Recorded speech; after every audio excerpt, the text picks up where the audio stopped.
Assalamualaikum warahmatullahi wabarakatuh.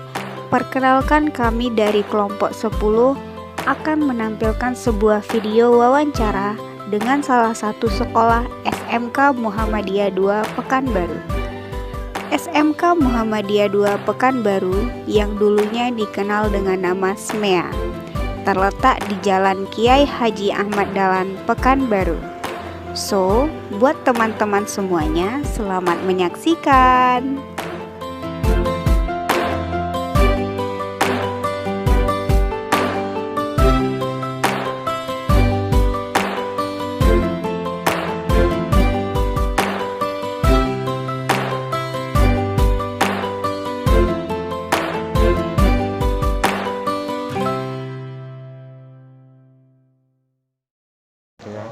Sekolah kita ini kan didirikan tahun 84. Itu namanya SMEA pertama kan. Kemudian setelah tahun 97 kan berubah menjadi SMK.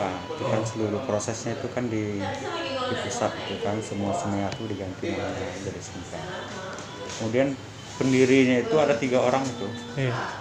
Yang pertama Bapak Dr. Andus Ramdi NS, kemudian Dr. Andus Effendi Syukur, kemudian yang ketiga Dr. Andus Badi Said. Itulah awal berdirinya SMK Muhammadiyah. Kalau visi misi kita kan ada perubahan terus, diupdate terus itu kan. Yang untuk sekarang ini visi sekolah kita ini menjadi sekolah menengah kejuruan yang islami, bermutu, unggul di bidang imtak dan iptek, berjiwa entrepreneur serta berwawasan lingkungan. Itu visinya. Itu untuk visi misinya Pak ya. Kemudian misinya ada 7 itu. Ada 7. Pertama, menghayati dan mengamalkan ajaran Islam berdasarkan Al-Quran dan Sunnah dalam kehidupan sehari-hari. Kemudian meningkatkan budaya mutu dalam seluruh aktivitas sekolah. Kemudian yang ketiga, meningkatkan kompetensi guru dan siswa dalam penguasaan imtak dan imtek. Yang keempat, memupuk jiwa entrepreneur di kalangan guru dan siswa. Yang kelima, menumbuh kembangkan budaya cinta kebersihan, keindahan dan kerindangan lingkungan. Keenam, menanamkan kepedulian terhadap kelestarian lingkungan. Kemudian yang ketujuh, membudayakan pola hidup yang hemat energi dan hemat biaya. Jadi intinya itu Pak, selain dari untuk pelajaran dari ilmu dunia, tapi akhirat tetap ada gitu Pak ya. Betul. Wajib, ya.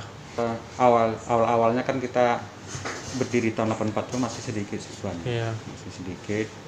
Lama-kelamaan berkembang sampai saat sekarang ini siswa kita sudah 1.200. Hampir 1.200. 1.150-an gitu kan. Awal berdiri itu sekitar di bawah 100-an. Di bawah 100-an. Di bawah 100-an. Sekarang udah sampai 1.200-an Pak ya. 1.100, persisnya 1.152, dan itu adalah sekolah SMK swasta terbesar di Riau jumlah siswanya. Masya.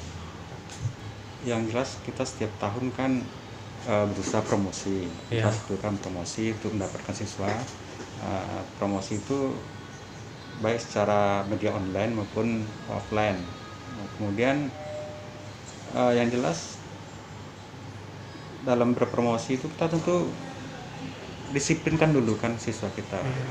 Pelayanan ke siswa kan biasanya kan promosi itu lebih efektif pengalaman siswa sendiri. Ketika siswa merasa terlayani di sekolah kita, merasa nyaman, pada akhirnya mereka akan bercerita. Iya betul Pak. Nah, itu lebih efektif promosinya. Ditambah lagi juga promosi melalui media online. Nah, kira-kira. Kalau di praktek kerja lapangan atau magang itu kita bekerjasama dengan sebanyak hampir 200 perusahaan, instansi pemerintah dan instansi swasta.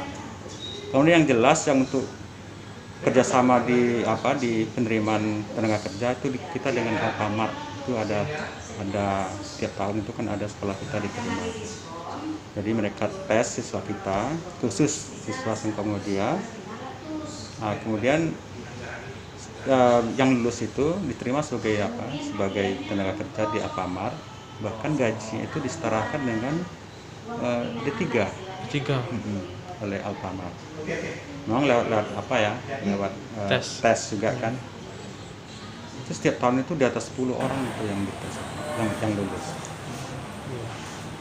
Jadi memang di sini bakat untuk siswa-siswanya itu memang dikembangkan. Kalau yang mau kerja langsung kerja gitu Bisa. Pak. Ada gitu Pak ya. Bisa. Itulah SMK itu kan kelebihannya dari SMA. Ketika dia terjun tidak kuliah, terjun ke dunia kerja, mereka lebih siap ketimbang yang SMA. Iya. Untuk 200 perusahaan Bapak bilang tadi itu untuk di Pekanbaru atau ada yang di luar juga Pak? Di Pekanbaru. Itu khusus di Pekanbaru aja Pak? Baru dulu sih pernah kita kerjasama juga dengan perusahaan dari Malaysia. Tapi 3 tahun terakhir kita tidak ada kerjasama karena dari pihak mereka tidak menerima yang tingkatan SMA. tingkatan menengah itu kan. Mereka yang terima yang udah kuliah gitu. Udah kuliah. Oh iya.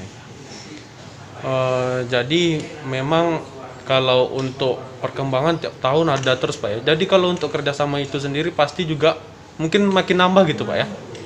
Ya setiap perusahaan itu kan, misalnya kita tempatkan siswa di sini, ya tidak tiap tahun juga mereka menerima kan. Iya betul. Kalau tidak menerima kita cari studi lain, tapi kita tidak putus dengan studi lama itu, dengan perusahaan lama itu tidak putus. Iya. Artinya ketika tahun depan lagi mereka menerima, kita kerjasama lagi. Ada 7 ya. Ada 7 ya. Dan TKJ, dan jaringan, multimedia, rekayasa perangkat lunak, bisnis daring dan pemasaran, akuntansi, kemudian otomatisasi dan tata kelola perkantoran. Ada jurusan baru sekarang satu, perbankan syariah, sudah baru 2 tahun terakhirnya. 2 tahun terakhir. Perbankan syariah. Iya. Jadi kalau untuk penambahan sendiri mungkin dilihat dari perkembangan zaman juga Pak. Lihat sekarang Pak ya. Perkembangan zaman dan juga kebutuhan dunia kerja. Iya betul Pak. Jadi terus update gitu Pak ya. Iya. Iya. Untuk usaha tadi saya di bawah kan ada lihat juga itu Pak, ada kantin ya, itu milik sekolah juga Pak ya? Iya, milik sekolah. Oh jadi di sini memang semua disediakan Pak ya, biar siswanya nggak keluar lagi gitu Pak ya? Kita punya kantin, kemudian juga kerjasama dengan Alfamart kita punya business center. Oh iya. Business center, kebutuhan sehari-hari ada di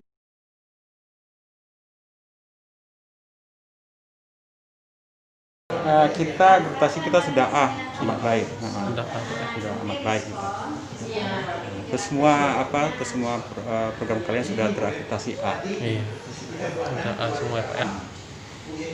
Jadi banyak juga ya dari usahanya itu nggak dari sekolah aja Pak ya. Jadi ngajak kerjasama kayak Alfamart gitu Pak ya. Iya betul. Iya. Kemudian juga di tiap jurusan kita juga ada business center kan. Business center itu semacam usaha kecil lah gitu kan, menyediakan setiap jurusan ada business center. Business center OTKP, ada lagi BDP, sesuai jurusan tadi. Oh, jadi ada masing-masing ada gitu Pak ya? Masing-masing ada. Di sini? Iya, di sini. Oh. Itu semuanya untuk business center itu semuanya diapain Pak? Ke semua siswa di praktekan itu Pak? Kita tidak menekankan, tapi ketika siswa butuh silakan langsung bisa disediakan di business center itu. Oh iya. Kalau di sini kan untuk kan sini siswanya ramai Pak. Terus mungkin ada siswa-siswanya itu yang dari luar kota gitu Pak. Mungkin ada asrama sendiri pula dari sini gitu Pak disediakan. Oh tidak. Dulu pernah ada sekitar 10 tahun yang lalu. 10 tahun lalu itu kan perkembangan daerah kan belum besar. Iya. Rata-rata mereka menyekolahkan anak di kota. Di situ memang sekitar 30% itu memang siswa dari luar kota kita dulu. Seiring perkembangan waktu, sekolah negeri sudah banyak dibuka di daerah. Itu animo masyarakat daerah pun agak kurang ke kota ini kan, karena sudah disediakan sekolah di tempat mereka kan.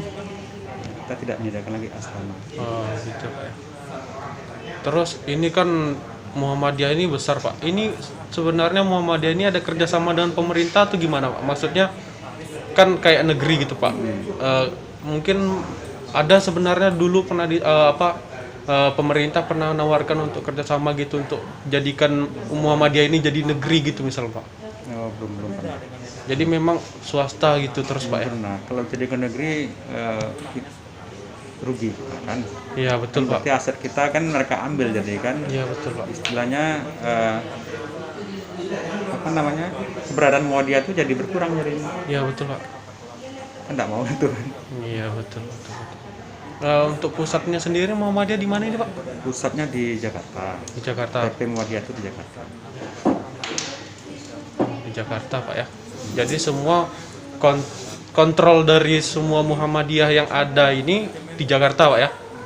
Sebenarnya bukan kontrol, kita hanya butuh koordinasi karena pelaksananya tetap diberikan kewenangan di daerah. Nah, jadi per masing-masing gitu Pak ya. Iya, masing-masing. Kewenangan pelaksanaan itu di daerah. Kecuali kita ada konsultasi memang pusat. Oh, Jadi jadi pusat tidak katakanlah tidak harus begini, harus tidak seperti itu. Mereka memberikan keluasan. Jadi memang kalau dari pusat untuk koordinasi biar sama tetap visi misinya gitu Pak ya. Maksudnya biar sejalan masih gitu Pak ya. Iya. Tapi kalau untuk pengembangan ya itu diserahkan kepada pimpinan sendiri yang ada di daerah masing-masing gitu Pak. Mungkin itu aja Pak yang kami tanyakan Pak. Udah cukup lengkap mungkin, atau ada yang mau ditanyakan lagi kepada rekan yang lain? Berawal-awal nih jurusannya baca ya awalnya Pak, Gimana? pembuatan awal gitu Pak.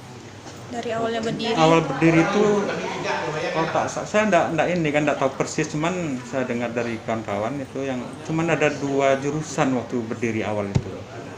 Nama jurusan itu tata usaha, ketika itu masih tata usaha dengan sekretaris namanya dulu kan. Nah, 2 jurusan itulah dulu, kemudian tambah akuntansi untuk tahun berikutnya. Jadi memang tidak sebanyak sekarang jurusannya. Kemudian jurusannya nama pun berbeda dengan yang sekarang. Mungkin beda nama aja, kayak inilah, kayak dulu namanya sekretaris, sekarang namanya berubah lagi. Kemudian dari sekretaris berubah ke administrasi perkantoran. Sekarang yang terbaru lagi berubah lagi menjadi otomatisasi tata kelola perkantoran. Nah, jadi udah beberapa kali berubah namanya. Intinya isinya sama, Cuman beda nama aja gitu. beda Pak ya? nama. Sama dengan jurusan kalau sekarang namanya bisnis daring dan pemasaran. Sebelum itu namanya jurusan penjualan. Sebelum itu lagi manajemen bisnis. Nah, jadi ada beberapa kali pergantian nama. Kalau untuk penerimaan siswa, apakah hanya ini kan Muhammadiyah kan berarti kan Islam punya ya Pak. Apakah penerimaan siswanya itu cuma fokus ke beragama Islam aja atau terbuka untuk semua agama Pak? Terbuka untuk semua agama. Semua untuk agama ya. Kita pernah juga agama Kristen, Buddha juga, memang tidak banyak sih ya. Cuman pernah ada mereka bersekolah di sini dan tamat di sini. Sekitar 10 tahun yang lalu masih ada. Kalau yang Kristen itu 2 tahun terakhir ini masih ada. 2 tahun terakhir Pak ya. Jadi sekarang berarti nggak ada lagi itu Pak? Nah, sekarang untuk tahun ini tidak ada. Itu kalau mereka kan beda gitu, misalnya yang nggak pakai jilbab atau di sini diwajibkan juga pakai jilbab. Wajib mereka. pakai jilbab. Jadi tetap ngikut aturan yang ada di sini Pak ya. Tetap. Nah, mungkin pakaian mereka harus ikuti, mungkin pelajaran yang mungkin mereka tidak harus ikuti. Misal pelajaran agama Islam, mereka boleh tidak masuk. Oh gitu Pak ya. Atau boleh duduk mendengarkan, silakan. Cuman kalau berbusana wajib Wajib, Pak ya. Muslim. Pokoknya aturan yang ada wajib diikutin walaupun gitu Pak ya. Betul. Tapi toleransinya tetap ada gitu Pak. Tetap ya? ada. Iya. Apa ada di sini Pak pengajian rutin tiap pagi atau mungkin tiap minggu? Oh ada, sebelum pandemi ini kita tiap Jumat pagi itu ada pengajian yang diikuti oleh siswa dan guru-guru. Gimana? Jadi orang Kristen cuma dengerin aja Pak? Iya, boleh, silakan dengerin. Kalau ini kan sekarang lagi pandemi nih Pak. Jadi orang nih untuk siswanya itu proses ngajarnya daring kan Pak? Daring betul.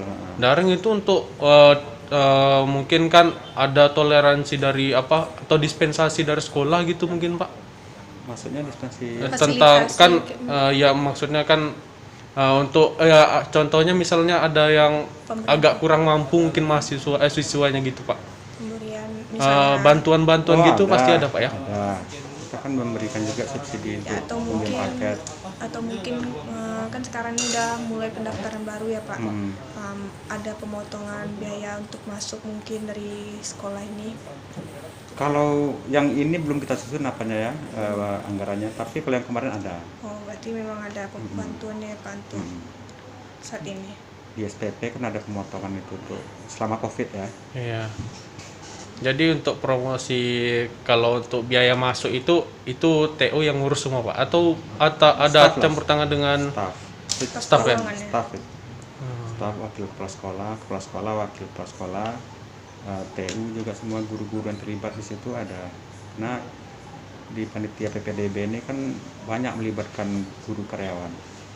Jadi tidak sebatas staff saja. Pak? Ini untuk yang terakhir nih Pak. Kesan atau pesan Bapak atau motivasi Bapak itu untuk anak-anak muda zaman sekarang itu apa gitu Pak? Yang jelas jangan ikut jangan ikut huru-hara sekarang kan banyak ini, terutama di medsos. Di medsos itu kadang-kadang beritanya itu kan tidak semua bisa dipertanggungjawabkan kebenarannya. Jadi berhati-hati bermedsos, berhati-hati, kemudian fokuslah ke ini kan. Fokuslah ke belajar. Fokus ke belajar, medsos itu dimanfaatkan selagi masih ada manfaatnya, yang positif yang dimanfaatkan. Tapi kalau ke arah negatif jauhkanlah. Karena sekarang ini undang-undang ITE itu berat loh. Iya betul Pak. Berat, sangat berat ancamannya. Jadi berhati-hati. Jejak digital itu gampang dilacak. Nah, jadi kalau kita aman ya bermedsos yang yang sopan, yang positif aja lah. Jadi itu aja Pak mau sampaikan Pak. Gimana? Ada lagi mungkin yang mau ditambahkan gitu Pak? Ya cukup segitulah saya kira. Sekian dulu Pak wawancara kami. Mohon maaf Pak ya sebelumnya ganggu waktunya Pak. Enggak apa-apa. Terima kasih banyak Pak ya. Ya. Ya Pak. Izin Pak. Assalamualaikum Pak. Waalaikumsalam. Iya. Nah, sekian adalah hasil video wawancara kami dengan SMK Muhammadiyah 2 Pekanbaru.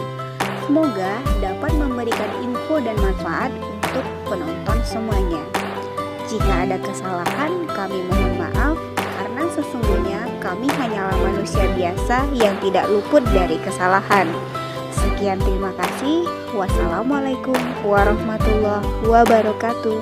Bye-bye. Yeah.